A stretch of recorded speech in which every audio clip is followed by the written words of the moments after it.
妖妃不祸国。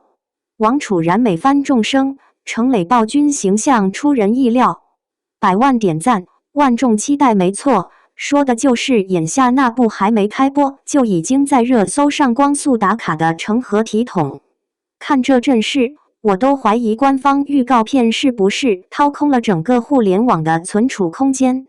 刚一上线，粉丝和吃瓜群众直接按下了点赞加速键，生怕错过一点造型细节。你要问这剧有多火？数据摆在那，预告片点赞超100万，连家里蹲老爸都开始研究祸国妖妃与疯癫暴君的穿越大旗是什么颜色。老实说，这阵仗让我这个资深新闻评论家都忍不住搓搓手，决定把这锅未播鲜火掰开揉碎，看看里头到底都加了啥猛料。都说热剧如火锅，大家抢着下筷，我不信硬要先打个底，敢问这部戏真有那么成何体统吗？说到对立，那可有料了。你瞧官方放出的杀手锏王楚然明艳大气，一身造型直冲贵妃天花板，对比路人设蓄底色，直接玩起了身份悬殊的花活儿。你再看看男主程磊，疯癫暴君这个人设，听着就让人脑补出一出大宫斗加情感拉锯的狗血大戏。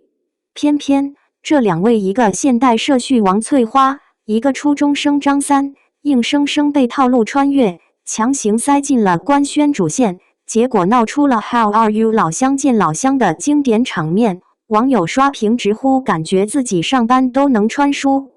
但悬念再翻一倍，拼了命去改炮灰宿命，乍看是逆天改命，其实暗涌不断。小情侣组 CP 光环能不能真顶住宫廷里的腥风血雨？这不是把观众的胃口全都吊在半空上吗？谁看了不心痒痒？来，咱们接着剥洋葱，看看这剧情的里里外外。王楚然饰演的王翠花，穿越前她就是个辛苦搬砖的小社畜，活活和头发上的静电式的努力又不起眼。一场大病通过妃子的身份转世，直接给她开挂，穿越到小说里的宫斗现场。一边是致命的帅气造型，一边是噩梦般的权谋漩涡。男主夏侯惇原来不过是初中生张三，走着走着突然被系统升级，成了傀儡皇子，天天和太后斗心理战，背后下毒，一下子把人生推到了一锅难以下咽的乱炖。两人狗狗碎碎，老乡见老乡，两眼泪汪汪，现代灵魂碰撞顶级古代设定，齐心协力不做宫斗文炮灰。凭着女主的剧本知情权，啥勾心斗角都像是小学数学题拿捏得死死的。宫里一堆人想害他们，结果两人合体出击，活成了满宫瞪眼的 bug。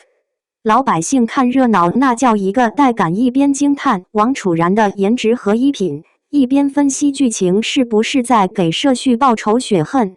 掏心掏肺地说，也是给咱们普通打工人写了个大女主逆袭的真香范本，谁还不乐意呢？本以为这对宫斗老乡 CP 可以一路开挂，现实可不惯着你。看着一切仿佛快要平息了，该打的打了，该赢的赢了，宫墙深院里终于能喘口气了吗？ No， 太后下的毒早已布满男主身体，夏侯惇虽奋力反抗，但终究没能逃脱宿命一刀。这里的悲凉不是普通电视剧的你走了我追你那种虚情假意，是真正的陪你到最后一刻的临别诀别。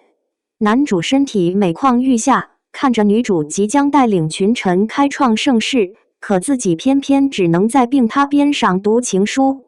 于婉音，一个曾经只会社畜生活的姑娘，被逼成了新时代女帝，独自扛下国家，明里贤良，暗里苦逼。反方的声音也要摆上桌面，有人质疑这样的人设是不是太理想主义？现代社畜穿越就能变身女帝，还能逆风翻盘，是不是有点玄幻小说味儿过了？有人觉得狗血剧情反而消解了现实的无奈，成了给打工人喂的麻辣鸡汤。宫斗文的苛刻环境被两位老乡打成了友情岁月，这难道不是对权谋剧的一场调侃吗？惊天反转来了，本以为主角们就此归于寂寞，没想到编剧藏着大招。夏侯诞的死并没有彻底画上句号，那封感人至深的情书直接把一批观众哭成了自来水。说的不好听，这一幕比偶像剧《暴雨梨花》还要给力。情书一出，不光治愈了余婉音，也点亮了所有被现实虐待过的打工人，但愿人长久，千里共婵娟。没想到故事最后一笔搬回了现实社会，两人又回到了现代，有点轮回那味儿。真结局直接从虐恋变成 HE Happy Ending， 观众直呼不敢相信，感情线从古到今，跨越时空，生怕下集开播发现两人又回明朝去了。那些前文小线索，女主的逆转，男主的执念，全都在今世相逢大爆发。你说狗血吗？狗血。但你舍不得关掉手机，舍不得关掉弹幕，谁还不是个被情节婉转的玻璃心呢？剧情看似走向圆满，结果新的危机直挖观众心。一切穿越救赎，真的就能化解古今难题吗？现代重逢瞬间甜，可俩人带着宫斗的后遗症，难道就能真正坦然做回自己？观众发现他们的身份已彻底变天，现实社会也不是想象中那么好混。宫里斗的是太后，出了宫斗的是房价、考公、996，各路职场杀手等着你。两人虽然重逢，但还是得面对一堆现实麻烦。